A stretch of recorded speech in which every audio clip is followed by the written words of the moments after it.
নবী বলেন উম্মত, ওই পানি দুনিয়ার কোনো পানি না, ওই পানি হলো অন্য জাহান্নামীদেরকে জাহান্নামের আগুনে জ্বালায়া, জাহান্নামের আগুনে পুরায়া যে রক্ত পুষগুলা মাটিতে পড়ছে, ওই রক্ত পুষগুলা দিবে বান্দারে পান করার জন্য। ওই রক্ত পুষগুলারে বলে তিনাতুল খাবাল।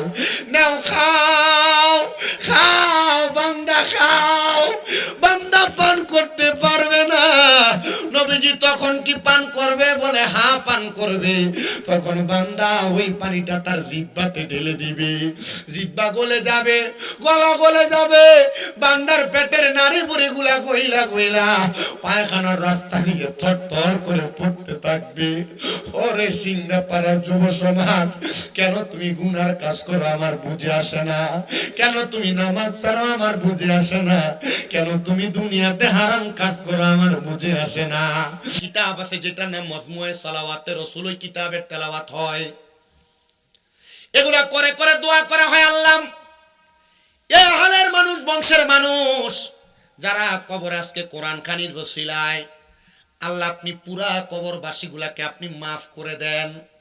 ক্ষমা প্রার্থনা করলো আল্লাহ, আপনি এলাকার কবরবাসী গুলাকে মাফ করে দেন, গোরবাসী গুলাকে আপনি মাফ করে দেন।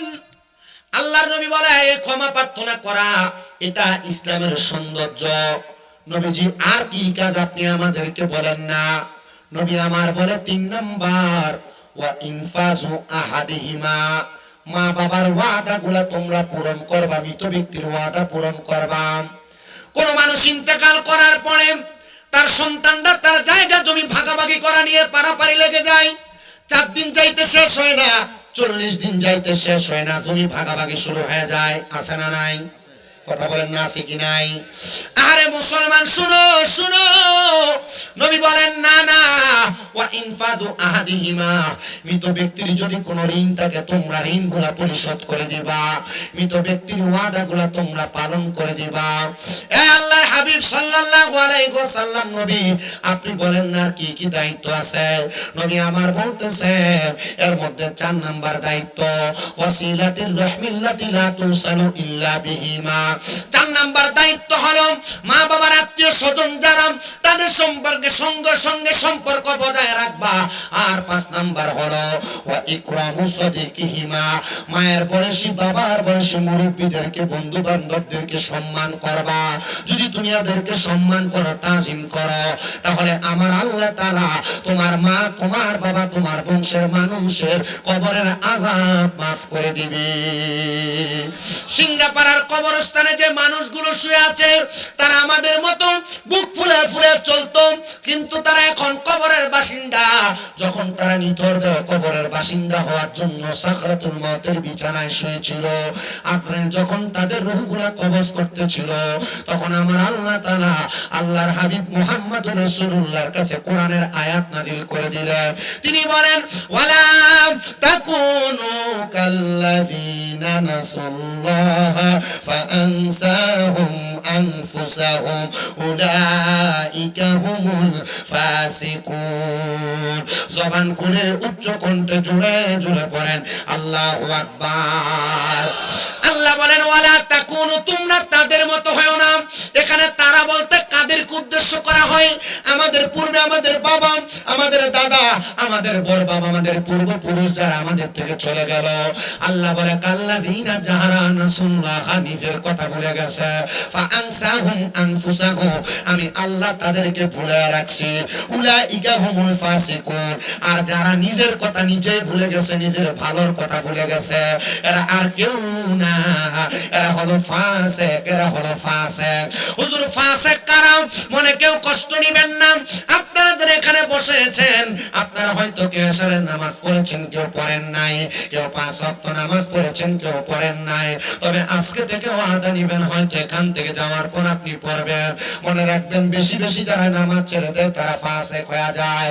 এই জন্য ফাসিক হওয়া যাবে না, যাবে না, যাবে না। বেশি বেশি যারা দাড়ির মধ্যে কুল লাগা লাগা গায়ের টানে এরাও ফাসেক হয়ে যায়, ফাসেক হয়ে যায়। মুসলমান আপনি কত সুন্দর মনে করতেছেন আমার বউ বলেছে আমি যেন দাড়িগুলো না কাটি ফেলি, দাড়িগুলো না কাটলে নাকি দাড়ির জন্য বড় কষ্ট হয়। মনে রাখবেন না না না মুসলমান, আপনার বউ আপনার ভালো চায় না, তবে ইসলাম সম্পর্কে জানে না। এই দাড়িগুলো পৌঁছে যারা করেন, দাড়িগুলো কেটে কেটে যারা ফেলেন, লজ্জা নিবেন না। দাড়ি কাটার কারণে মানুষ ফাসেক হয়ে যায়, নামাজ ছেড়ে দেওয়ার কারণে মানুষ ফাসেক হয়ে যায়। সমাজে এমন অনেক মানুষ দেখবেন যারা দোকানে বসে বন্ধু বান্ধব চলাফেরা করার পথে কথায় কথায় গালি দেয়, কথায় কথায় গালি দেয়। আছেন এক জাতের মানুষ, আল্লাহর নবী বলে বেশি বেশি যারা গালি দেয় তারা হলো ফাসেক। 3 নাম্বার গেল। 4 নাম্বার যারা মিথ্যা কথা বলে এদেরকে ফাসেক বলে। বলেন কি বলে? ফাসেক। কষ্ট হচ্ছে না? ওয়াজ বুঝতেছেন? ওয়াজ কাজে লাগবে ইনশাআল্লাহ। আমার কমিটি আছেন তো? ওয়াজ কিছুক্ষণ হলে অসুবিধা হবে না? এটা তো তোমাদের কথা। আপনারা যতক্ষণ শুনবেন আমি ততক্ষণ করব। তবে আমার একটা ধারাবাহিক সময় আছে, আমি আপনাদের মনোযোগ দেখে আমি আমার মনোযোগের উপর বয়ান করব। তবে এই পর্যন্ত যা বলেছি তা কি বুঝেছেন? সবাই ইনশাআল্লাহ বলে নেবে। তা কি বুঝেছেন? শুধু কুমিল্লা থেকে প্রায় 8.5-9 ঘন্টা বক্তা জার্নি করে আসবে, আর আপনি কানসুক করবেন, বক্তার কণ্ঠ সুন্দর হলে বসবেন, আর নসেদ বসবেন না। বক্তা কি বলে শুনবেন, যদি ভালো লাগে বুঝবেন, না হলে বসবেন না, কোনো রকম চলে যাবেন। এটাকে ওয়াজ বলে না। এটাকে কি বলে না? এটা কানসুক বলে, আর শান্তি বলে কোন রকম। এদিকে কি মহিলাদের প্যান্ডেল আছে নাকি? এদিকে আছে। এদিকে না, এদিক থেকে মনে হয় একটা আওয়াজ আসে। এরা মনে এখানে দাঁড়ায় দাঁড়ায় হুজুর কি বলে এটা বিশ্লেষণ করতেছে। এরা আমার থেকে বিশেষজ্ঞ ভালো, তো এজন্য এরা এগুলা নিয়ে যাচাই বাছাই করতেছে, আর এটাকে নিয়ে আগামীকালকে একটা কিতাব রচনা করবে। আছে না? এমন আছে না? হ্যাঁ, কাউলুল জামিল, কাউলুল হাসিন, এমন অনেক কিতাব আছে। মনে করেন আপনাদের ইমাম সাহেব বললো, আমি শুনলাম, উনি যা বললো তা শুনে শুনে আমি কিতাব লিখলাম। তো এরা আমি যা বলবো তা শুনবে, তা শুনে শুনে কিতাব লিখবে। তাহলে ফাসেক হয়ে যায় 4 প্রকারের মানুষ। কয় প্রকার? এই যে আপনারা এত দোয়া করেন, আল্লাহ আমার অসুস্থতা দূর করে দেন, আল্লাহ আমার কামাই রুজি নাই, বেশি করে ইনকাম দেন, আল্লাহ আমার খেতে ফসল হয় না, ফসল দেন, আমার সন্তান ভালো হয় না, ভালো করে দেন, আমার রোগ মাফ হয় না, মাফ করে দেন। কেন হয় না শুনেন, অসুবিধা হবে আপনাদের। মহিলা মা বোন যারা আছেন, আপনারা যারা বেপরদা চলেন, আপনাদের দোয়ার জন্য কবুল হয় না। আর আপনারা যারা ঠিক ঠিক বলছেন, আপনার বউ বেপরদা চলে, আপনার মা বেপরদা চলে, আপনার বোন বেপরদা চলে, আপনার মেয়ে বিপর্দা চলে। আপনি যদি 5 ওয়াক্ত নামাজ পড়েন, আর আপনার মা, বউ, আপনার বোন, আপনার স্ত্রী, এই 4 জন ব্যক্তি যদি বেপরদা চলে, আপনার এই নামাজ দিয়ে কোনো কাজ হবে না। ওয়াজ কি বুঝতেছে নাকি ওয়াজ বেশি কঠিন হয়ে যাচ্ছে? কঠিন হলো এটা মানতে হবে, না হলো আপনাকে মানতে হবে। মানবেন কিনা এটা আপনার ফয়সালা। তবে হ্যাঁ, আমি আপনাকে বলছি, আমি যদি না মানি আমার জিহ্বাটার ভিতরে আগুনের কেসি দ্বারা কাটা হবে। আর আপনি শোনার পর যদি আপনি না মানেন, আপনার কানের ভিতরে গরম সীসা ঢালাই করে আপনার কানকে বধির করে দেওয়া হবে। 4 প্রকারের ব্যক্তি ফাসেক হয়ে যায়। 4 প্রকার। 1 নাম্বার, যারা নামাজ ছেড়ে দেয় তারা ফাসেক হয়ে যায়। কি বলেন না, কি হয়? 2 নাম্বার, যারা মিথ্যা কথা বলে তারা ফাসেক হয়ে যায়। 3 নাম্বার, যারা গালিগালাজ করে তারা ফাসেক হয়ে যায়। আর 4 নাম্বার কি যেন বলছিলাম, যারা দাড়ি কাটে তারা ফাসেক হয়ে যায়। আব্বাজি মনে কষ্ট নেওয়ার কিছু নাই, হয়তো আপনি আগে জানতেন না, এখন জানেন। আমার এক ওস্তাদ বলছিল, শোনো, যে ব্যক্তি তার বউয়ের কথা শুনে শুনে ফাসেক মানে দাড়ি কেটে ফেলে, এই ব্যক্তির একটা কাজ করা দরকার। বলে কি কাজ? বলে এই ব্যক্তিকে বলবা ফুটবল খেলা জানে কিনা। জিজ্ঞেস করলাম, যদি জানে ফুটবল খেলার 1 ঘন্টা সময় যখন শেষ হয়ে যায়, 60 মিনিট, 80 মিনিট, 50 মিনিট, 90 মিনিট যখন শেষ হয়ে যায়, কোন দল যখন গোল করতে পারে না, তাদেরকে একটা টাইম দেওয়া হয়, 10 মিনিট সময়। 3টা করে কিক দিবে, যেটাকে ফ্রি কিক বলে। ফিলান্টিক না? আমি আমার জীবনে 2-3 বার ফুটবল দিয়ে লাড়াছাড়া করছিলাম পা দিয়ে। আর যেদিন খেলতে গেছিলাম প্রথম, এদিনে ডান পায়ের বুড়া আঙ্গুলের নখটা পড়ে গেছে। এরপর থেকে আর নামি নেই কখনো। আর এখনো মাঝে মাঝে আমার মাদ্রাসার ছাত্ররা যদি খেলে, ওই কোনোরকম পা দিয়ে একটু নাড়াছাড়া করে জুড়ে মারি না, যদি নখ পড়ে যায়। হুজুর আমারে শিখিয়ে দিল, যদি কখনো তোমাদের স্ত্রী তোমাদেরকে বলে দাড়ি কাটার জন্য, ফুটবলের টাইম ওভার হওয়ার পরে যখন মানুষ পেনাল্টি কিক খেলে, ঠিক তোমার স্ত্রীটাকে এমন একটা পেনাল্টি কিক মারবা। হুজুর কেন এই কথা বউকে মারার কথা শিখিয়ে দিচ্ছেন? বলে শুনো, কবরে 3টা প্রশ্ন করা হবে। কয়টা? 1 নাম্বার মান রব্বুকা, তোমার রব কে? 1 নাম্বার শ্রোতা আপনি। 2 নাম্বার অমান দিনুকা, তোমার ধর্ম কি? আপনি বলবেন ইসলাম। কিন্তু 3 নাম্বার প্রশ্ন করা হবে ওমান হাজার রাসূল, এই ব্যক্তিকে চিনো কিনা? এই ব্যক্তি আর কেউ না, তিনি হলো মুহাম্মাদুর রাসূলুল্লাহ সাল্লাল্লাহু আলাইহি ওয়াসাল্লাম। জোরে জোরে পড়েন সুবহানাল্লাহ। যখন নবীজিকে সামনে রাখা হবে, আপনাকে বলা হবে এই ব্যক্তিকে চিনো কিনা? যদি আপনার মুখের মধ্যে নবীর সুন্নাত দাড়িগুলা না থাকে, আমি আবারও বলছি, যাদের মুখে দাড়ি নাই কষ্ট নিবেন না, আজকের কথার পর আপনি রাখেন, কোনো অসুবিধা নেই। কি বলেন? যদি আপনার মুখে দাড়িগুলো না থাকে, আর আপনি যদি বলেন হ্যাঁ আমি চিনি উনি আমার নবী, আর নবী যদি বলেন না আমি তোমারে চিনি না, তুমি যদি আমার উম্মত হইতা, তুমি যে আমার উম্মত দাবি করো, তোমার মুখে দাড়ি কোথায়? যদি আমার উম্মতি হইতা, তাহলে আমি নবীর সুন্নাত দাড়ি রেখে কবরে আসতা। তাহলে ওই নবী আপনাকে যদি না দেখে, আপনার কবরে কোনো উপায় নাই, হাসরে কোনো উপায় নাই, মিজানে কোনো উপায় নাই, ফুলসিরাতে কোনো উপায় নাই, নবী ছাড়া কোনো জায়গার মধ্যে উপায় নাই। এবার সিদ্ধান্ত আপনাদের, দাড়ি রাখবেন কিনারে বাবারা? আমি আমার মা বোনদের কাছে বলবো, আমার মায়েরা, আপনারা আপনাদের স্বামীদেরকে দাড়ি রাখার জন্য বেশি বেশি করে বলবেন। স্বাভাবিক বুঝা দেই, ছোট মানুষও আছে, বুঝে নিবেন একটু শর্টকাট ভাবে। যারা দাড়ি কাটে বিজ্ঞান যাচাই করে বলে, যারা বেশি বেশি করে তাদের চুলের গোড়ার মধ্যে, দাড়ির গোড়ার মধ্যে শেভ করে, আগুন শেভ করে ব্লেড চালায়, এদের শরীরের শারীরিক শক্তি, সেক্সুয়ালি পাওয়ারটা কমে যায়। আপনি হাজার চেষ্টা করবেন, আপনি অল্প বয়সে বৃদ্ধ মানুষের মতো নিঃশক্তি পুরুষিত্বহীন মানুষ হয়ে যাবেন। এই জন্য আপনি আপনার দাড়ির মধ্যে খুর লাগায় লাগায় টানবেন না, আপনার দাড়িকে ছেড়ে দিবেন। দাড়ি যত বেশি থাকবে, মোহাব্বত বেশি হবে। আর বর্তমান সমাজের যুবকেরা চিন্তা করে, আমি যদি এখনই দাড়ি রেখে দেই, আমাকে মানুষ বুড়া মনে করবে, আমার কাছে মেয়ে বিয়ে দিতে চাইবে না। না রে যুবক, না, দাড়িওয়ালা যুবককে পছন্দ করে না কে জানো? দাড়িওয়ালা যুবককে পছন্দ করে না ওই মেয়েটা। মেয়ে চিন্তা করে, আমার স্বামীর যদি দাড়ি থাকে, এই স্বামীটা ইসলামওয়ালা, ইসলাম পছন্দ করেওয়ালা। এই স্বামী দাড়ি নিয়ে কোনোদিন আমার নিয়ে বগুড়ার সিনেমা হলে যাবে না, কোনোদিন আমার নিয়ে পার্কে যাবে না। এবার আপনারা বলে, পার্কে, মার্কেটে মার্কেটে সিনেমা হলে যে মেয়েটা যায়, এটা কি আসলে ভালো মেয়ে না খারাপ মায়া? যুবক ভাই, দাড়ি রাখার কারণে এমন একটা খারাপ মেয়ে থেকে তুমি বাঁচবা, খারাপ মেয়ে থেকে তুমি বাঁচবা। আর দাড়ি রাখার কারণে দাড়িওয়ালা ছেলের যে মেয়েটা পছন্দ করে, ওই মেয়েটা বড় ভদ্র মায়া, ওই মেয়েটা বড় ইসলাম প্রিয় মায়া, ওই মেয়েটা বড় সুন্দর মায়া, সদৃশ্যপূর্ণ মায়া। এবার আপনারা বলেন, দাড়ি পছন্দ করেওয়ালা মেয়েটা কি ভালো না খারাপ? ভালো। ওয়াজ বুঝেন? আমি কিন্তু বুঝতেছি না আপনারা কি বুঝতেছেন। মানে আমাদের এদিকের ওয়াজের সিস্টেম আর আপনাদের ওয়াজ সিস্টেম আলাদা একবারে, কথা বুঝতে পারছেন? কিন্তু আমি আপনাদের কাছে আপনাদের সিস্টেমের চেষ্টা করছি বোঝানোর জন্য। কষ্ট হলে আমাকে বলবেন, তাড়াতাড়ি ছুটি। তো আমি যেই কথা থেকে এখানে আসছিলাম, মনে আছে কি গন্ত? এইখানে ওয়াজ, এটা তো বাড়তি এক্সট্রা কথা, এক্সট্রা হাদিস শরীফ শোনাইলাম। জান্নাতুল বাকি অনেক পরে, অনেক আগের কথা।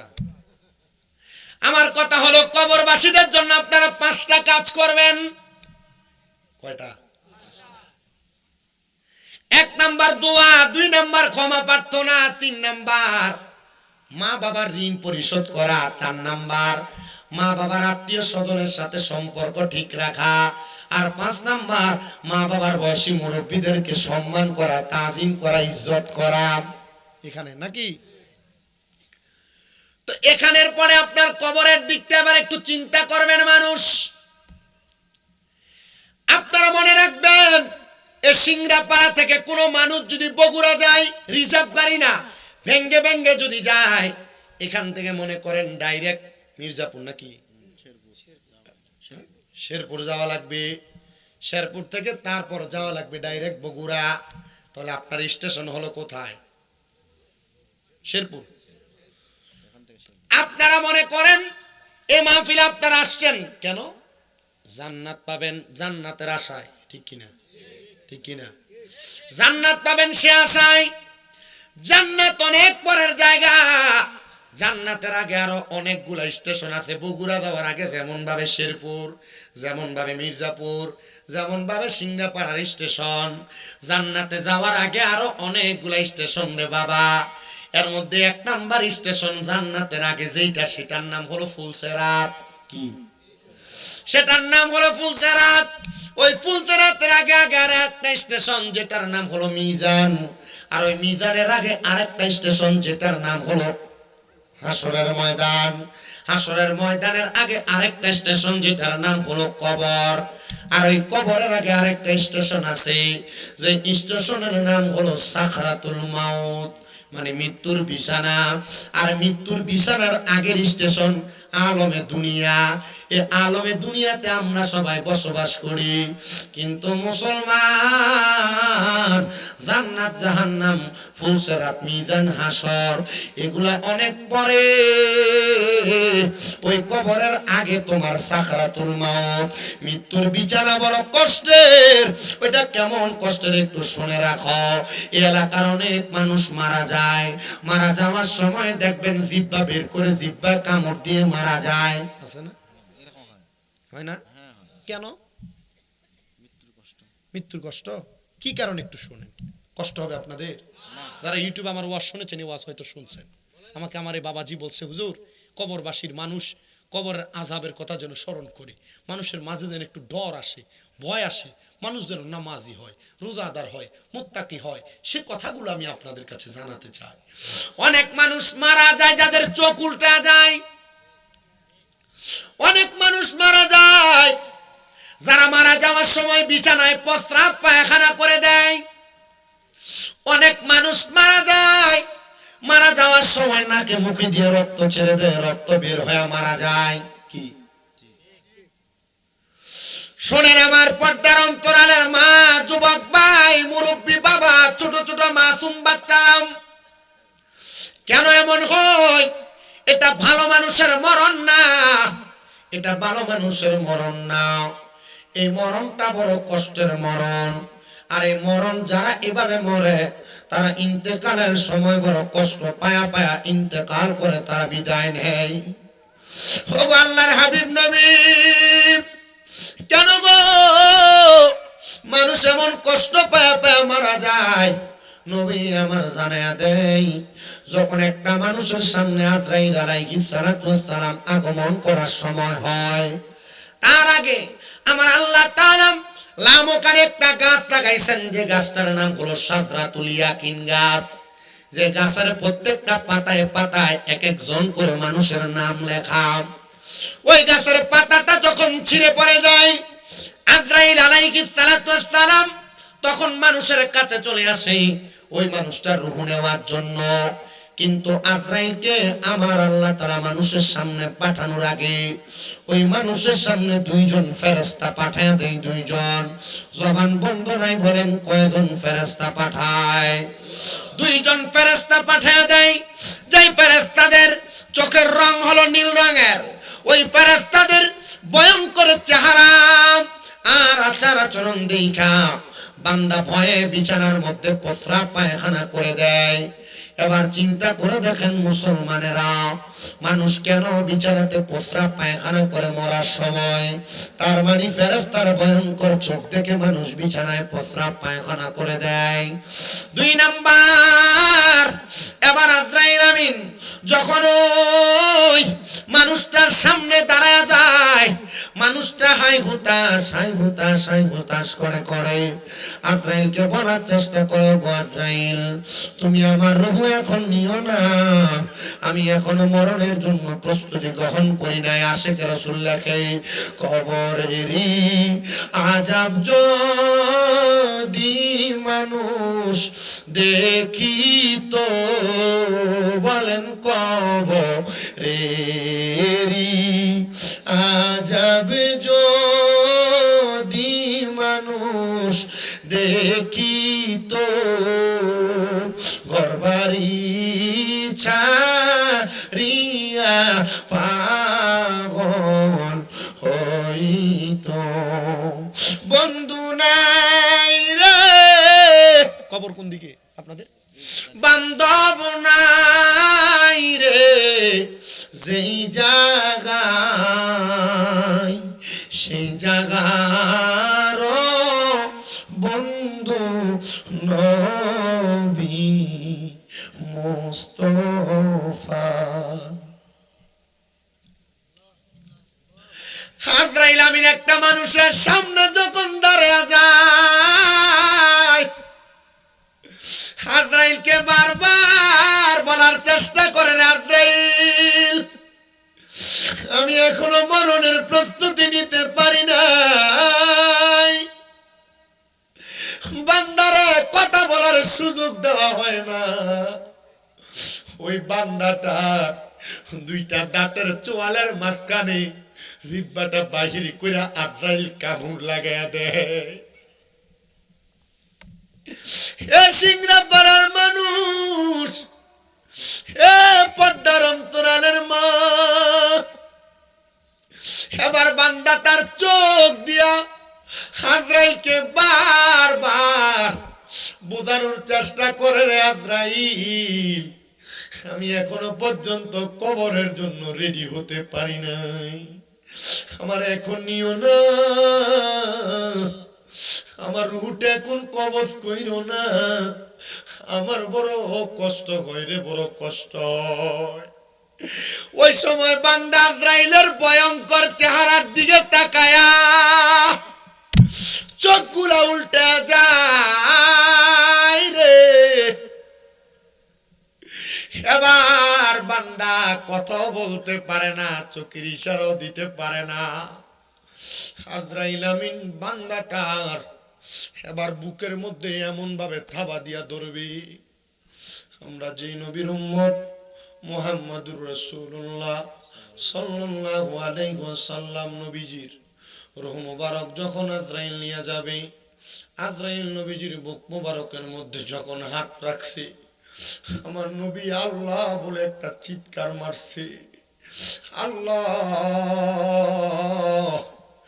আমি নবীজির রূহ মুবারক নেওয়ার জন্য আজরাইল যে বুকের মধ্যে হাত রাখলো, এত কষ্ট আমার উম্মত কেমনে সহ্য করবে? মনে হচ্ছে পৃথিবীর বড় বড় পাহাড়গুলা বুকের মধ্যে চাপায়া দেওয়া হচ্ছে। নবী ডাক দিয়া বলেন, আল্লাহ, আমার উম্মত এই কষ্ট সহ্য করতে পারবে না।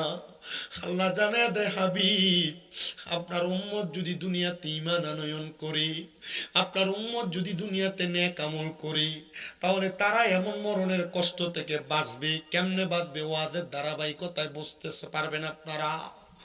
নবী রাহমাতুল লিল আলামিন নবী শুধু বলছে, পৃথিবীর বড় বড় পাহাড়গুলা বুকে চাপে দিলে যত কষ্ট হয়, আল বিদায়া নিহায়া ইসলামিক ফাউন্ডেশন কর্তৃক ছাপানো 14 খণ্ডের একটা কিতাব, ওই কিতাবের মধ্যে নবীজির ইন্তেকালের কথা কত সুন্দর করে বলতেছেন। আজরাইল রূহ নেওয়ার সময় এমন অবস্থা, রাহমাতুল লিল আলামিন নবী বলেন, উম্মত শোনো, যখন আজরাইল একটা মানুষের সামনে আসবে, তার বুকের উপর রূহটার জন্য যখন হাতটা রাখবে, তখন বান্দার এমন ভার অনুভব হবে, বান্দার ঘাড়ের শাহরক গুলা ঠাস ঠাস করে ছিঁড়ে যাবে, বান্দা বান্দার হাতের সাহারক গুলা ঠাস ঠাস করে ছিঁড়ে যাবে, পায়ের রোগ গুলা ছিঁড়ে যাবে, তখন বান্দার রক্ত চলাচল করতে পারবে না।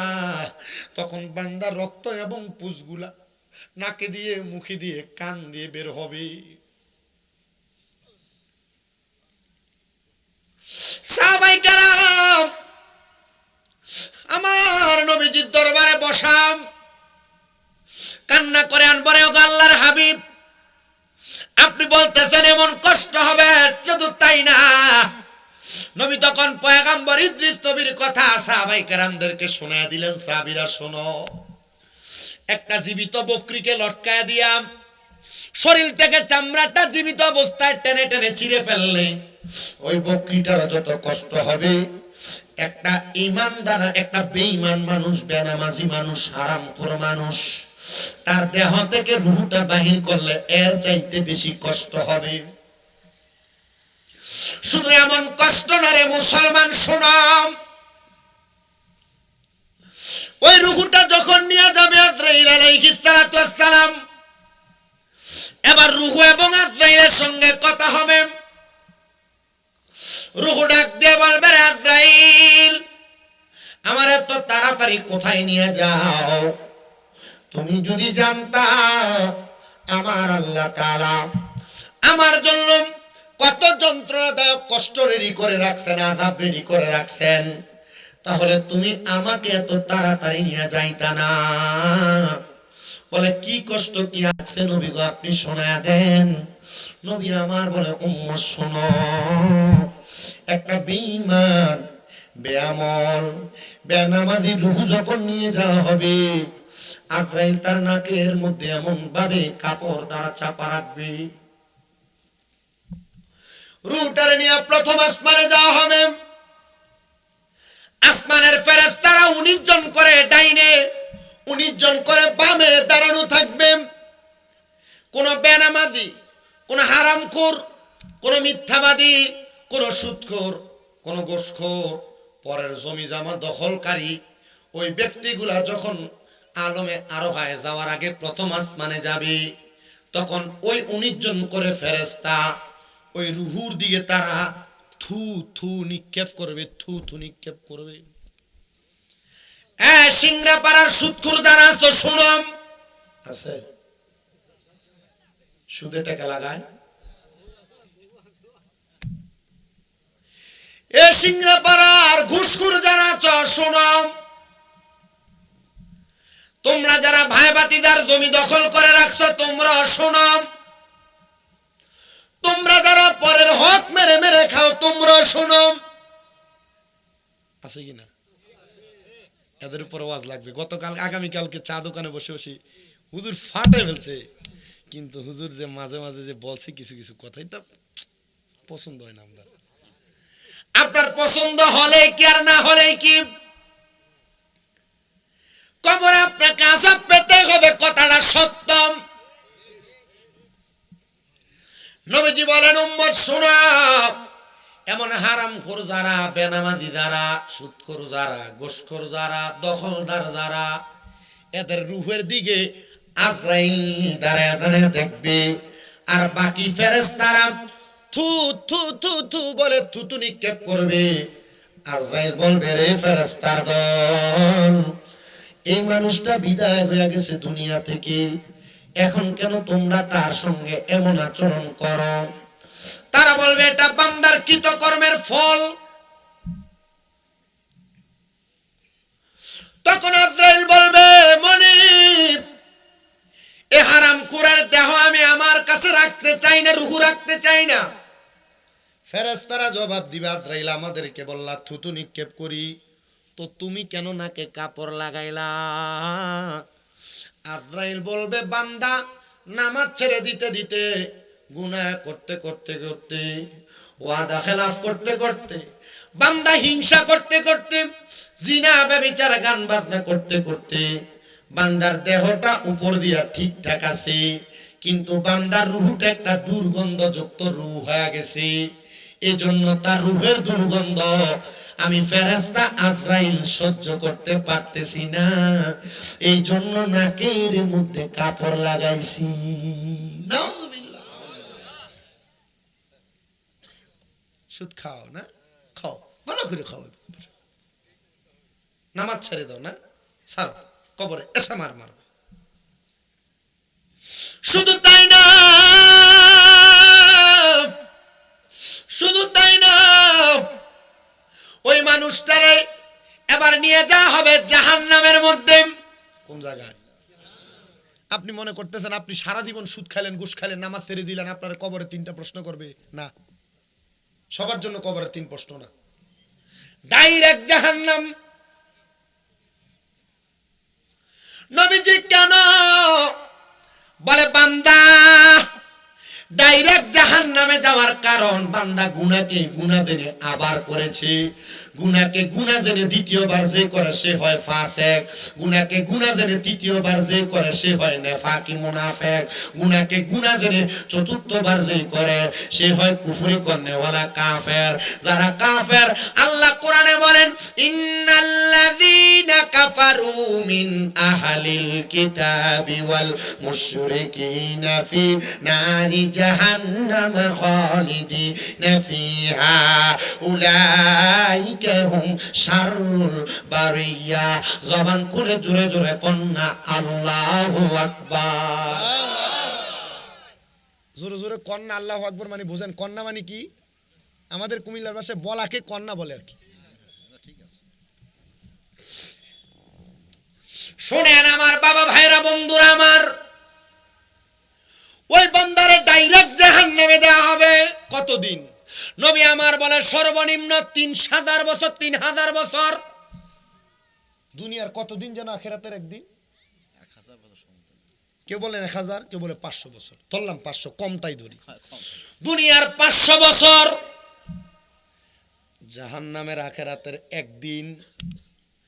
এমন 3000 বছর জাহান্নামের আগুনে জ্বালাইব। নবীজি 1 মিনিট জ্বললেই তো আগুনের তাপে বান্দা ধ্বংস হয়ে যাওয়ার কথা। ওই বান্দাটারে এতদিন কেন জ্বালানো হবে? নবী আমার বলেন উম্মত শুনো, বান্দা একবার গুনাহ করে নাই, বান্দা বারবার গুনাহ করেছে। এজন্য বান্দারে একবার জ্বালায়া পুইরা আরেকবার বানাবে, আরেকবার জ্বালাবে, আরেকবার বানাবে। কারণ বান্দা বারবার বারবার বারবার গুনাহ করার কারণে বান্দাকে বারবার কবরের আযাব শাস্তি দেওয়া হবে। শুধু তাই নাই রে মুসলমান, শুইনা রাখো, যাই না রাখো, ওই জাহান্নামের আগুনকে, লাল আগুন 1000 বছর জ্বালায়া আমার আল্লাহ কালার পাল্টায়া দিবে। এবার আগুনের রংকে বানাবে সাদা ধোঁয়াযুক্ত আগুন। সাদা ধোঁয়াযুক্ত আগুনের মধ্যে বান্দারে আরো 1000 বছর জ্বালাইব।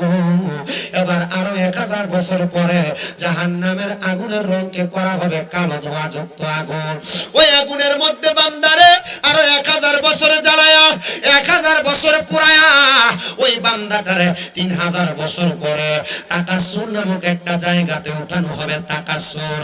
সাহাবায়ে কেরাম কান্না করে ডাক দিয়ে বলে, ওগো আল্লাহর নবী, আপনি বলেন না 1000 বছর জাহান্নামের আগুনের মধ্যে 3000 বছর জ্বালায়া বান্দারে যখন দাঁড় করানো হবে তখন কি বান্দাকে মাফ করা হবে না?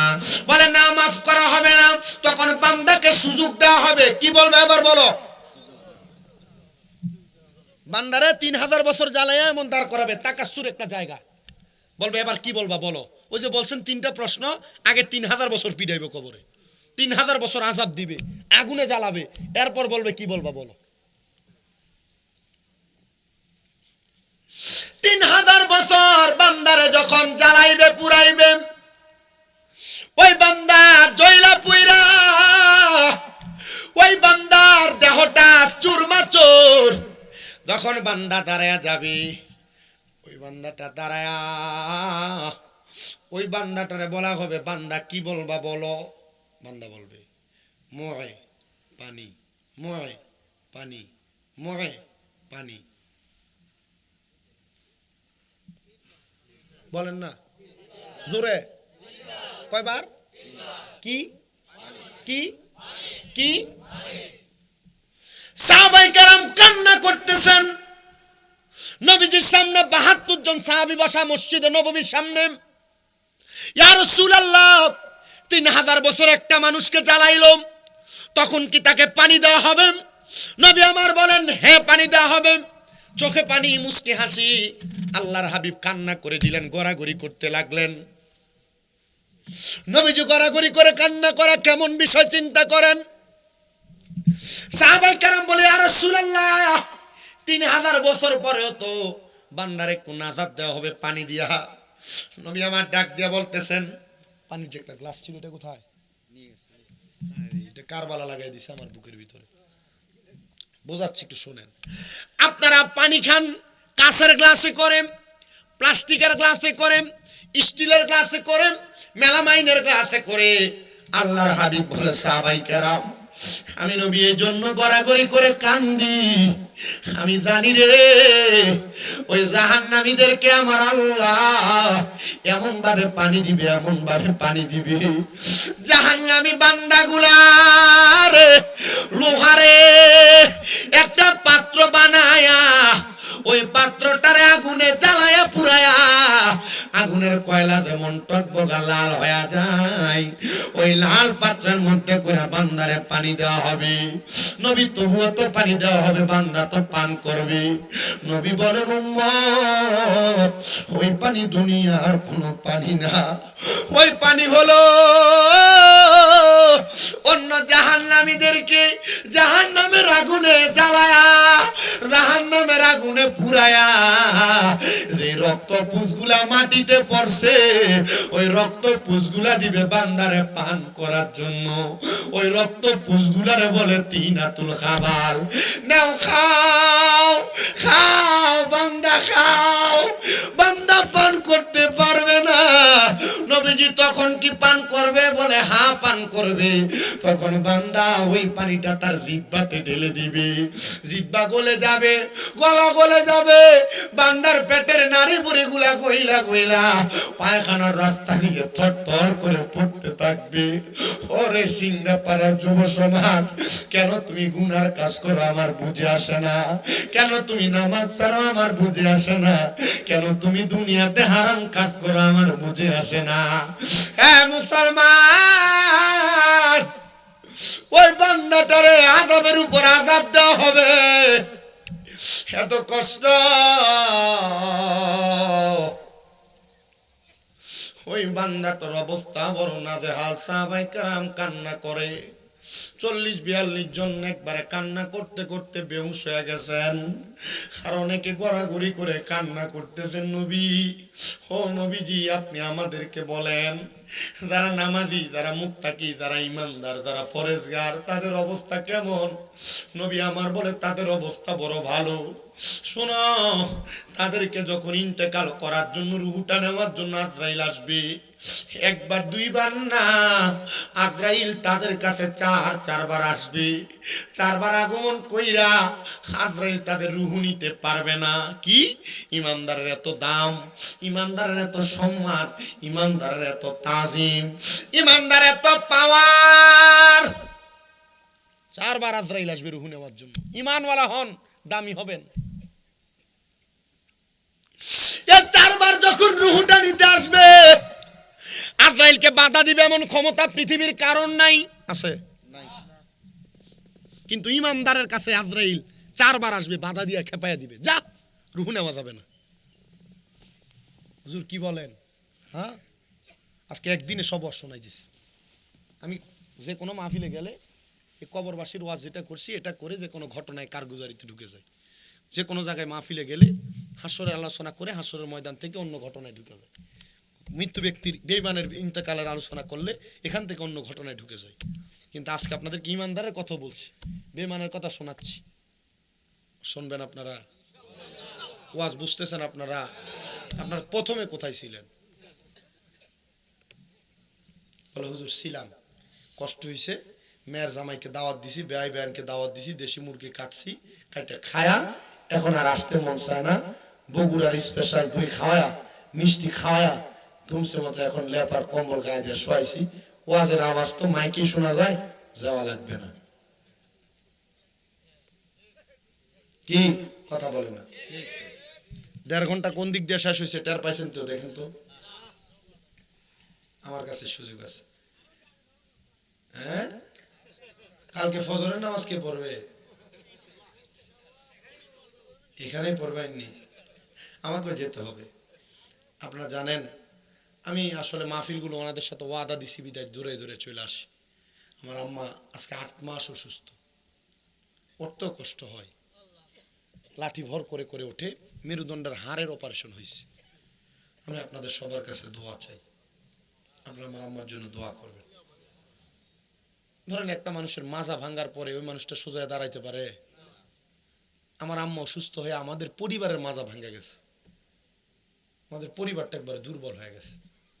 আগে আমি মাহফিল থেকে বাড়িতে গেলে আমার আম্মা দুধ নিয়ে আমার খাটের টেবিলের কাছে আসতো, ফল নিয়ে আমার টেবিলের কাছে আসতো, রাত্রে ঘুমাইলে এভাবে মাথায় হাত দিয়ে দিয়ে দেখতো। এখন অসুস্থ হওয়ার কারণে মাঝে মাঝে এই লাঠি ভর দিয়ে দিয়েও যায়, আমি যা ধমক দিই, আমাকে ধমক দিই, আমার এই ধমকে আমার গুনাহ হবে না। আপনি এই অবস্থা, আপনি এভাবে যান কেন চালাকি করতে, যায় না। কিন্তু মা তো মন মানে না। এই যে আজকে এত দূরে চলে আসছি, কখন রওনা দিব, কখন যাব, কখন যায় দেখব। আমার আপনাদের দোয়ায় সারা বাংলাদেশে অনেক ভক্ত আছে, অনেক ভক্ত। তো একটা মহিলা আছে যার বাড়ি নরসিংদী, ওই আমার আম্মার খেদমত করতেছে আজকে অনেক দিন, অনেক মাস। আরও আছে অনেকে যারা বাড়িতে যায় যে আমার আম্মার খেদমত করে, থাকে থেকে থেকে খেদমত করে। আপনার দোয়া করলে আল্লাহ আমার আম্মাকে তাড়াতাড়ি সুস্থ করে দেবেন। তা আমি এতটুক চিন্তা করি, হয়তো বা আল্লাহ তাআলা আমাদের কোনো গোপন গুনার কারণে হয়তো আমার আম্মাকে অসুস্থ বানায় আমাদেরকে ঈমানি পরীক্ষা করছে। আপনারা জানেন আমার একটা না, আমার 6টা মাদ্রাসা কুমিল্লা। কয়টা? 6টা। এই গত কিছুদিন আগে আমার 5 জন ছেলে একসাথে হাফেজে কোরআন হয়েছে। এই রমজানের আগে আরো 8 জন হবে। এভাবেই ধারাবাহিকভাবে হচ্ছে, আমার খেদমত চলছে। কষ্ট হয়, বসে থাকি যে কষ্ট হয়, গাড়িতে 7-8 ঘন্টা 9 ঘন্টা বসে থাকি, অনেক কষ্ট হয়। কথা কি বুঝতে পারতেছেন? কিন্তু আমি আপনাদের কাছে কথা বলছি, বয়ান করছি, ধারাবাহিকভাবে শোনাচ্ছি, শুধু আপনাদের কাছে না। আগামীকালকে এই বাড়িতে যাওয়ার পর আমাদের কুমিল্লার পার্শ্ববর্তী থানা হোমনা থানা, সেখানে যাব। এরপর দিন সিলেট হবিগঞ্জ যাব, এরপর দিন বৈরব যাব কিশোরগঞ্জ, এরপর দিন যাব হবিগঞ্জ সিলেট। এভাবে দৌড়াদৌড়ির উপরে খুব কষ্ট হয়। মানে এক কথায় জুয়ান বয়সে আল্লাহ আমাকে বুড়া বানিয়ে দিছে। আমাকে এমনি শরীরে দেখা যায় জুয়ান, চেহারায় দেখা যায় জুয়ান, এই সোজা হয়ে দাঁড়াইতে কষ্ট হয় যে গাড়িতে বসে থাকতে থাকতে। 8 ঘন্টা 9 ঘন্টা বসে থাকা, আইসা আবার 2 ঘন্টা ওয়াজ করা, আবার 8 ঘন্টা 9 ঘন্টা বসে যাওয়া। আলহামদুলিল্লাহ বলেন আপনি? না, আলাপ কথা না, তাই বলছি। ও আচ্ছা, আলাপ কথা না বলছেন। আচ্ছা, কষ্ট হয়। আপনার দোয়া করলে এই কষ্ট আমার কিছু না। কে কে করবেন হাত তোলে। আমিও ওয়াদা করছি, আমি যেখানে মাহফিলে যাব আপনাদের সবার জন্য দোয়া করব এবং দোয়া করি। এখনো যেখানে মাহফিলে যাই নাই মুনাজাতে দোয়া করি না, আল্লাহ পৃথিবীর সব মানুষকে ভালো রাখেন, আপনাদের জন্য এইভাবে দোয়া করব। মারহাবা পড়েন। এই মারহাবা বলেন বলছি না, আমার কুমিল্লায় যদি হয়তো যদি বলেন মারহাবা, মারহাবা বলতো আর এটা কাঁপতো। আর আপনারা কষ্ট হয়, কষ্ট হয়। একবার দুরূদ শরীফ পড়েন মহাব্বতে আল্লাহুম্মা।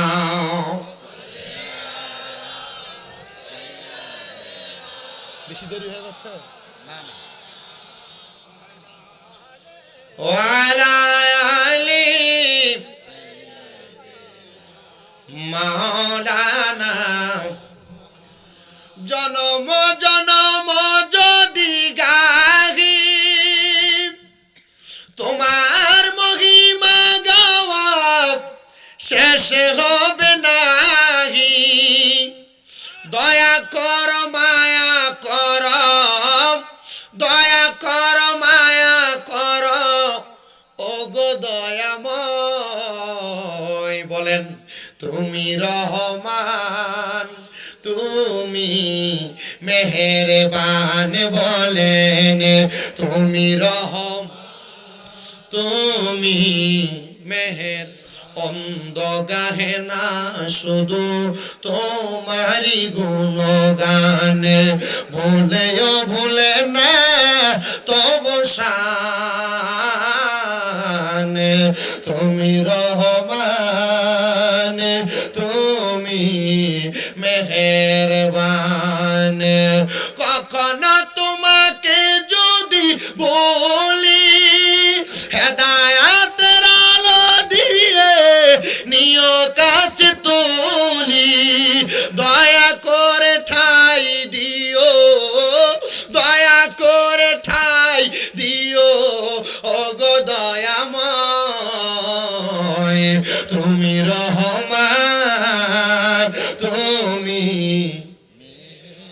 বলে নাই, জোরে বলবেন।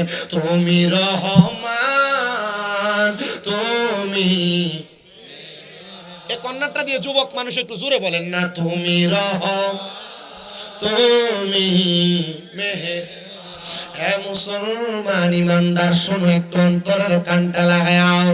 ইমানদারের কাছে যখন আজরাইল আলাইহিস সালাতু ওয়াস সালাম আগমন করবে রে আমার বাবারা, ইমানদার বান্দা তখন তার বিছানার মধ্যে থাকবে, সাকরাতুল মউতের বিছানায় আজরাইল আমিন আসার আগে বেঈমানের কাছে যেমন দুইটা ভয়ঙ্কর চোখওয়ালা ফেরেশতা আসছে, ইমানদারের কাছে দুইটা ফেরেশতা আসবে, বড় মায়ার ফেরেশতা, যাদের কাছে জান্নাতি মেশক আম্বরের আতর থাকবে, যাদের কাছে জান্নাতের একটা আপেল থাকবে তুফা। জোরে জোরে কন্যা মারহাবা। এ বাবা, ইমানদার বান্দাটার এবার ইমানদার বান্দার কাছে দুইজন ফেরেশতা যখন দাঁড়িয়ে যাবে, ইমানদার বান্দার বুকের মধ্যে সর্বপ্রথম আজরাইল ফেরেশতা হাতটা রাখবে, আর বুকের মধ্য থেকে দুইজন ফেরেশতা ডাক দিয়ে বলবে, রে আজরাইল, ইমানদার বান্দার রূহ বুক দিয়ে কবজ করা যাবে না। বলে কেন কেন কেন? বলে ইমানদারের বুকের মধ্যে আল্লাহ নবীর প্রতি ঈমান আছে। জবান খুলে জোরে জোরে কন্যা আল্লাহু আকবার। এই নবীর উম্মত শুনো শুনো শুনো শুনো শুনো, এবার ইমানদারের কাছ থেকে আজরাইল ফিরে যাবে, আল্লাহর হুকুমে আগমন করবে। এবার সবচাইতে আকর্ষণীয় জায়গা, ইমানদারের কপাল বরাবর হামলা চালিয়ে দিবে, কপালের মধ্য থেকে দুইজন ফেরেশতা জবাব দিবে, রে আজরাইল, ইমানদার বান্দার রূহটা কপাল দিয়ে কবজ করা যাবে না। বলে কারণ কি? কোন কারণে যাবে না? আরে ইমানদার বান্দা এই তার কপাল দিয়া আমার আল্লাহকে সাজদা দিয়ে সুবহান রাব্বিয়াল আলা বলেছে, আর সাজদা দিয়ে সুবহান রাব্বিয়াল আলা বলার কারণে ইমানদার বান্দার কপাল দিয়ে তার রূহ আমরা বের হতে দিব না।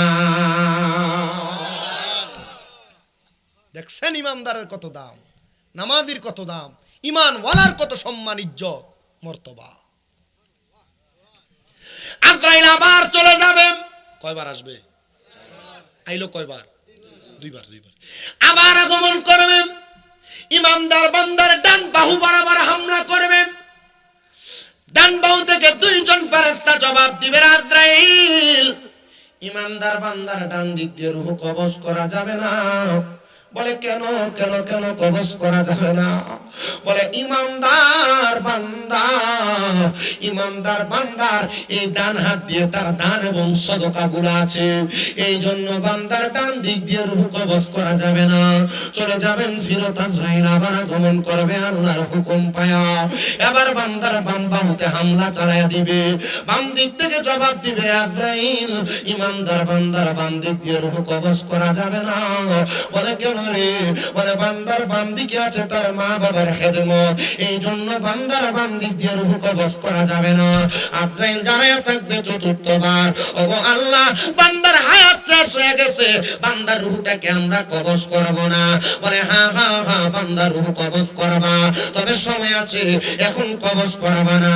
কারণ আমার নবী বলেছেন, দুনিয়াতে যারা ইমানদার, যারা মুত্তাকি, ইমানদার মুত্তাকিরা যখন দুনিয়া থেকে বিদায় নিবে গো, তারা মরার সময় পড়বে লা ইলাহা ইল্লাল্লাহ ও মুহাম্মাদুর রাসূলুল্লাহ সাল্লাল্লাহু আলাইহি ওয়াসাল্লাম। জোরে জোরে বলে সুবহানাল্লাহ। ইমানদার বান্দা কালেমা পড়বে, আজরাইল দাঁড়ায় দাঁড়ায় অপেক্ষা করবে, বান্দার মুখ দিয়ে যখন বাতাসটা বের হবে, আজরাইল বাতাসের সাথে বান্দার রূহটা কবজ করবে। নবী গো, বান্দা কি কষ্ট পাবে না? বান্দার কি মনে আঘাত লাগবে না? বান্দার কি মৃত্যুর যন্ত্রণা হবে না? বেঈমান তো বিছানায় প্রস্রাব পায়খানা করে, জিহ্বায় কামড় দেয়, নাকি মুখে রক্ত বের হয়। আল্লাহ গো, ইমানদার বান্দাকে দুনিয়ার জমিনে কষ্ট পাবে না? বলে না না না।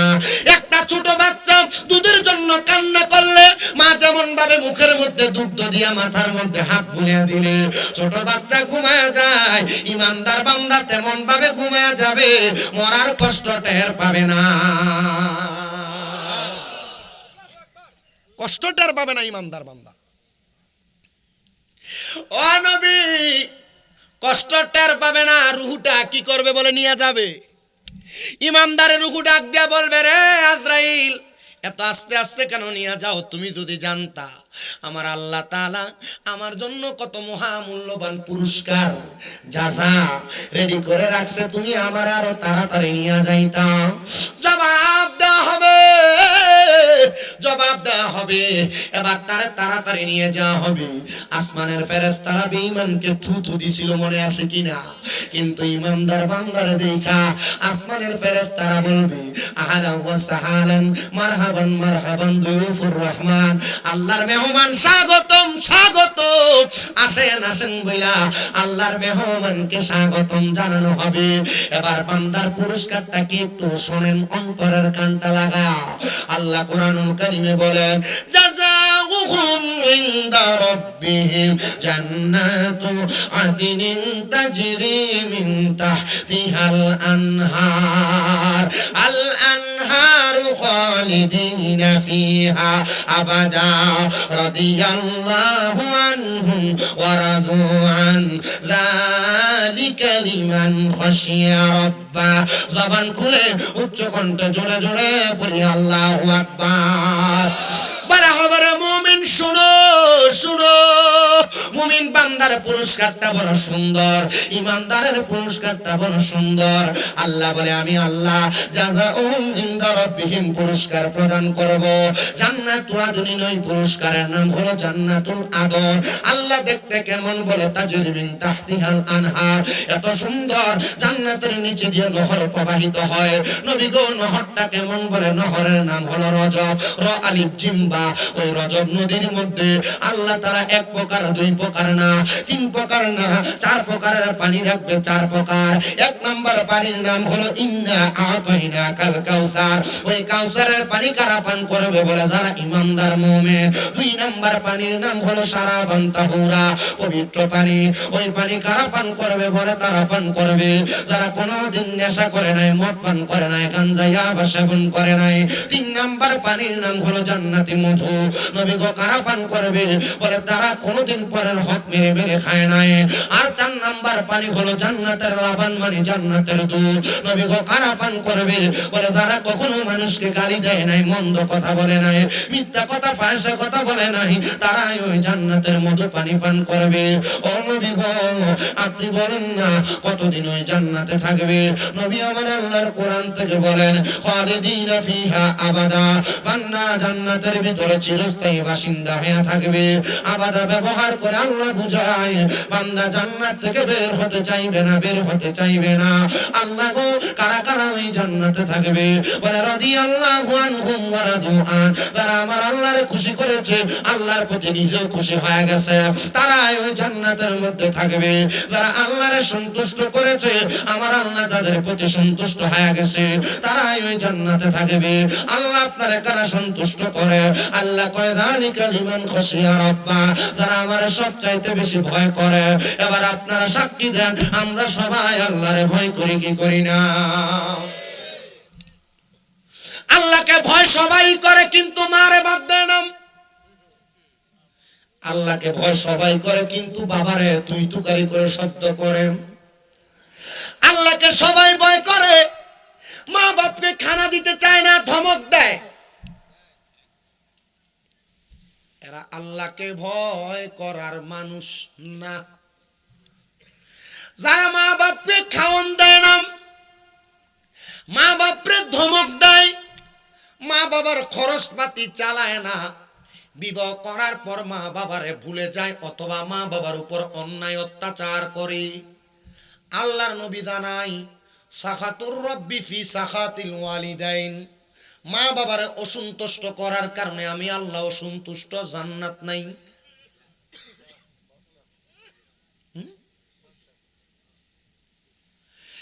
আর কোন সন্তান যদি মারে খাওয়ায়, বাপরে খাওয়ায়, মা বাবার দায়িত্ব পালন করে, নরম সুরে মা বাবার সঙ্গে কথা বলে, আল্লাহ কয়, বান্দা রাদার রব্বি ফি রিদাল ওয়ালিদাইন, সে যেন তার মা বাবারে খুশি করে, আমি আল্লাহরে খুশি করলো। আল্লাহরে খুশি করলা তো জান্নাত পায়া গেলা, জান্নাত পায়া গেলা, জান্নাত পায়া গেলা। সিংহ পাড়ার বাবারা, আশেপাশে এলাকার মুসল্লিরা কারামেরা, এই জন্য আপনারা যারা আপনাদের মা বাপরে ভাত দেন না অথবা দেন, যারা মা বাবার সঙ্গে অসদাচরণ করেছেন, খারাপ ব্যবহার করেছেন, আজকের মাহফিল কবুল হবে কি হবে না এটার গ্যারান্টি আমি আপনাদের কাউকে দিতে পারবো না। তবে একটা গ্যারান্টি দিতে পারবো, যদি আগামী কালকে শুনেন যে এলাকার কোন মুরব্বী বাবা দোকানে বসে বলছে, হ্যাঁ কুমিল্লা থেকে একটা চ্যাংরা বক্তা আসছিল শামীম রাজা, তার কথা শুই না আমার সন্তান বাড়িতে আইসা আমার পায়ে ধরে মাপ চাইছে। আরে মাপ চাওয়া লাগবে না, মাপ চাওয়া লাগবে না। মা বাবা সন্তান কোনোদিন কোনো অন্যায় করবার না করো, যদি মা বাবার পায়ে ধরো তোমার দাম কমবে না, সম্মান কমবে না, ইজ্জত কমবে না। মা বাবার পায়ে ধরলে আল্লাহ তাআলা ওই সন্তানের দাম ইজ্জত বাড়ায় দেয়। যদি শোনো কোনো সন্তান বলছে হ্যাঁ আমার মা বাবার, আমার সন্তান আমার পায়ে ধরে মাপ চাইছে, মনে করবা মাহফিল কবুল। কিন্তু বাবা অনেকে চিন্তা করতেছে, হুজুর আমি পায়ে ধরে মাপ চাইবো দূরের কথা, ঈদের সময় আমি মা বাবার পাঁচই সালামি তো করি, আমি শুধু সালাম করি না, মাঝে মাঝে মা বাবার পায়ে চুমা দেই, কদম বুসি করি। শুধু এটা করি না রে বাবা, আমি আমার মা বাবার জন্য চেষ্টা করি আমার অন্তর থেকে যতটুক করা সম্ভব ততটুক করা। কিন্তু এখানে অনেক সন্তান আছে মা বাবার কাছে মাপ চাইতে শরম লাগে, লজ্জা লাগে। কিন্তু অনেক সন্তান বসে বসে চিন্তা করে, হুজুর যাদের বাড়িতে বাবা আছে তারা বাড়িতে যায় হয়তো মাহফিল থেকে যাওয়ার পর বাবার পায়ে ধরে ধরে মাপ চাইবে, আমার তো বাবা নাই, আমি কার পায়ে ধরে মাপ চাইবো? হুজুর যাদের বাড়িতে মা আছে তারা বাড়িতে যায় আমার পায়ে ধরে মাপ চাইবে, আমার তো মা নাই, আমি কার পায়ে ধরে মাপ চাইবো? সন্তান রে, মাপ চাওয়ার কোনো সুযোগ যদি তোমার না থাকে, মা বাপ কবরে থাইকা থাকে, সন্তান চিন্তা করবা না। আল্লাহর নবী শিখিয়ে দেয়, কোন সন্তানের মা মারা যাওয়ার পরে, বাবা মারা যাওয়ার পরে ওই সন্তান যদি হাত উঠে আল্লাহর দরবারে বলে রব্বির হামহুমা কামা রব্বায়ানি সগীরা, আর চোখের মনি কোটার মধ্যে একটা মাছির মাথা পরিমাণ পানি ছেড়ে দিয়ে কান্না করে, ওই পানিটা মাটিতে পড়ার আগে আমার আল্লাহ তার মা বাবার জীবনের গুনাহ মাফ করে দেয়। আল্লাহ আপনি তাকায় দেখেন গো, এই বগুড়া জেলার শেরপুর থানাধীন সিংহাপাড়া কবরস্থানের জান্নাতের বাগান মাহফিলের নয়া পুকুরবার ঈদগাহ মাঠ কবরস্থান ময়দানের জান্নাতের বাগান ইসলামী জলসার মধ্যে কোন সন্তান জানি তাদের মাকে হারায়া মাহফিলে বসে গেছে, কোন সন্তান জানি তার বাবারে হারায়া মাহফিলে বসে গেছে। সন্তানের দল তোমরা শুনে রাখো, জেনে রাখো, মেনে নাও। সন্তান রে, মা বাপ বাইচা থাকলে মা বাপরে খাওয়াইতা পড়াইতা, এখন তোমার মা কবরে, এখন তোমার বাবা কবরে, মা বাপরে খাওয়াইতে পারো না, পড়াইতে পারো না। সন্তান একটু পরে আখিরি মুনাজাত হবে, দোয়া করা হবে তোমার মার জন্য, বাবার জন্য, দাদা দাদি বংশের মানুষের জন্য, যাদের মা নাই, যাদের বাবা নাই। একবার চিন্তা করে দেখেন, মা বাপ যদি বেঁচে থাকতো, আপনি যদি প্রতি মাসে মা বাবার পেছনে 1000 টাকার খাওয়ান খাওয়াইতে, তাহলে 12 মাস 1 বছরে আপনার 12,000 টাকা লাগতো। আমি 12,000 টাকার কোনো মানুষ চাইবো না। সাল্লামের দরবারে গেলাম, আমি বললাম ওগো আল্লাহর হাবিব, আমার মা মারা গেছেন, আমি আমার মায়ের জানাজা পাই নাই, দাফন পাই নাই, কাফন পাই নাই, নবী আমি আমার মার জন্য কিছু করতে পারবো নাকি? আমার মার অনেক সম্পদ আমারে দিয়ে গেছেন, মা মারা যাওয়ার পরে মালিক আমি। নবী আমার বলে, মা বাবা যে সম্পদ দিয়া যায় এটা শুধু তোমার ব্যবহারের জন্য না, তুমি যদি পারো তোমার মায়ের জন্য একটু সদকা করো। সাদ ইবনে উবাদা বলেন, ইয়া রাসূলুল্লাহ আপনি সাক্ষী থাকেন, আমার একটা খেজুরের বাগান আছে যার নাম ইখওয়াদা, এটা আমি আমার মায়ের নামে সদকা করে দিলাম আল্লাহর রাস্তে। এবার আমার নবী কয়, সাদ ইবনে উবাদা তুমিও সাক্ষী থাকো, তোমার এই খেজুরের বাগান থেকে যত মানুষ খেজুর খাবে আমার আল্লাহ তাআলা এগুলার সওয়াব তোমার আম্মার আমলনামায় দিয়া দিবে। আছেন নাকি হুজুর, আমার মা বাবা আমাকে সম্পদ দিয়ে গেছে, আমি আগামী 1 বছরের আগে, আগামী মাহফিলের আগে, যে কোনো সময় কবরস্থানের উন্নতি কল্পে 10,000 টাকা দান করে দিব। 10,000 বলে হুজুর বলবেন না আগে, তাহলে তো আরো মানুষ থাকতো বেশি। না সবাই জানে সবাই জানে না? হ্যাঁ। মারহাবায় আমার জায়গা হবে নি আমার মরা লাশের লাইগা, মসজিদের পাশে আমার কবর দিও, কইরায় আমার জায়গা হবে নি। জগৎবাসী রে আমি যেদিন যাব মারা দুনিয়া ছাড়িয়া, ভাই বন্ধু আত্মীয় স্বজন যাবে রে ভুলিয়া, ওরে 3.5 হাত মাটির কবর দিও রে কুড়িয়া, আমার জায়গা হবে নি, আমার জায়গা হবে নি আমার মরা লাশের লাইগা, মসজিদের পাশে আমার কবর দিও, কইরায় আমার জায়গা হবে নি।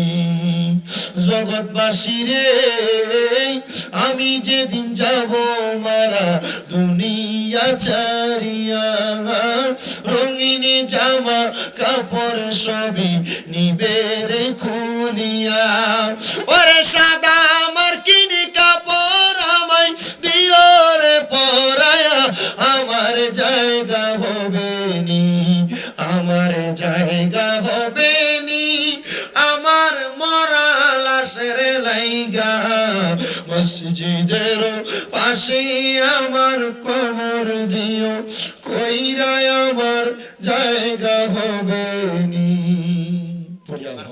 মারহাবা।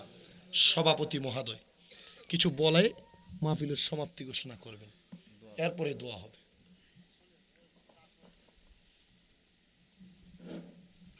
আসসালামু আলাইকুম। আপনাদের সবাই দাওয়াত, আপনারা সবাই খিচড়ি নিয়ে যাবেন। রব্বিল আলামিন আসসালাতু ওয়াসসালামু আলা রাসূলিহিল কারীম। ربنا ظلمنا أنفسنا وإن لم تغفر لنا وترحمنا لنكونن من الخاسرين। या इलाही रहम फरमा मुस्तफा की वास्ते, खुले दे दरवाज़े रहमत गदा की वास्ते, रहमतुल लिल आलमीन खत्म रसूल जाने जहां, अहमद हामिद मोहम्मद मुस्तफा की वास्ते। मबुदू ও দয়াল আল্লাহ, একটু রহমতের নজর করে তাকে দেখেন গো আল্লাহ।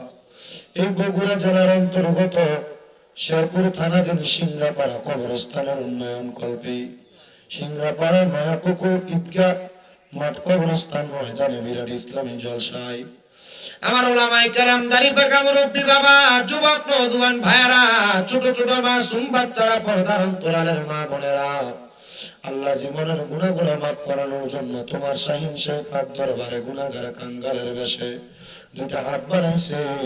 আল্লাহ যার হাত তোমার দরবারে মায়া লাগে, পছন্দ হয়, ওই হাতের উসিলা আমাদের প্রত্যেকের জীবনের গুনাহগুলো মাফ করে দাও।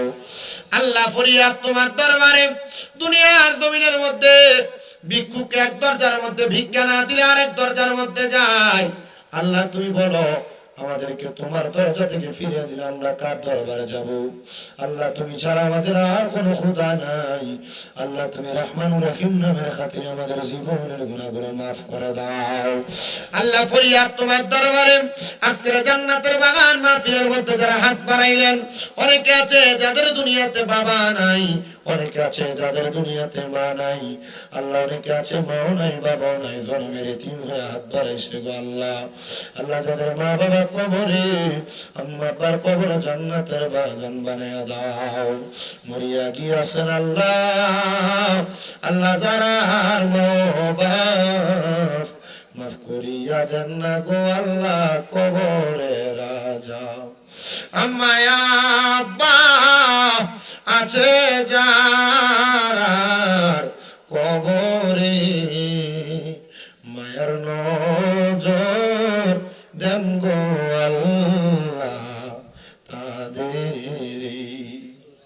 মাবুদ রব্বুল আলামিন যাদের মা বাপ কবরে তাদেরকে maaf করে দাও আল্লাহ যাদের মা বাবা বেঁচে আছে হায়াতে বরকত দান করে দাও আল্লাহ অনেকে আছে মা বাবা অসুস্থ তাদেরকে সুস্থতা নসিব করো আমার মা অসুস্থ আমার মাকে তুমি সুস্থ বানিয়ে দাও আল্লাহ বিশেষ করে সিংড়াপাড়া কবরস্থানের উন্নয়ন কলফের জান্নাতের বাগান মাহফিলে নয়াপুকুর ঈদগাহ মাঠ কবরস্থানের জান্নাতের বাগান ইসলামী জলসার মধ্যে যারা টাকা দিয়ে পয়সা দিয়ে শ্রম দিয়ে বুদ্ধি দিয়ে পরামর্শ দিয়ে মাইক দিয়ে লাইট দিয়ে প্যান্ডেল দিয়ে মিডিয়ার ভাই সহ সম্মানিত শ্রোতা মণ্ডলী পুরুষেরা পর্দার অন্তরালের মা বোনেরা আল্লাহ প্রত্যেকের দোয়াগুলো তোমার দরবারে কবুল মঞ্জুর করে নাও আল্লাহ ফরিয়াদ তোমার দরবারে অনেক প্রবাসীরা বিদেশ থেকে দোয়া চাই আল্লাহ প্রবাসীদের দোয়াগুলো তুমি কবুল মঞ্জুর করে নাও আমাদের প্রত্যেকের ব্যবসা বাণিজ্য কাজকর্মে ফসল ফলাদিতে তুমি বরকত দান করো আল্লাহ এই মাহফিলের জন্য যারা যারা পরিশ্রম করেছে তাদের প্রত্যেকের পরিশ্রমগুলো তোমার দরবারে কবুল করে নাও আল্লাহ আমাদেরকে বারবার মক্কা মদিনা তাওয়াফ জিয়ারত করার তৌফিক দান করে দাও বারবার মক্কা মদিনা যাওয়ার তৌফিক দান করে দাও আল্লাহ মরণ দিবা দুঃখ নাই আল্লাহ বেঈমান বানায় মরণ দিও না মরণের আগে বারবার মক্কা মদিনা তাওয়াফ জিয়ারত নসিব করায়া আখির জবানে মধুর কালেমা পড়ে দিন লা ইলাহা ইল্লাল্লাহ মুহাম্মাদুর রাসূলুল্লাহ সাল্লাল্লাহু আলাইহি ওয়াসাল্লাম আসসালামু আলাইকুম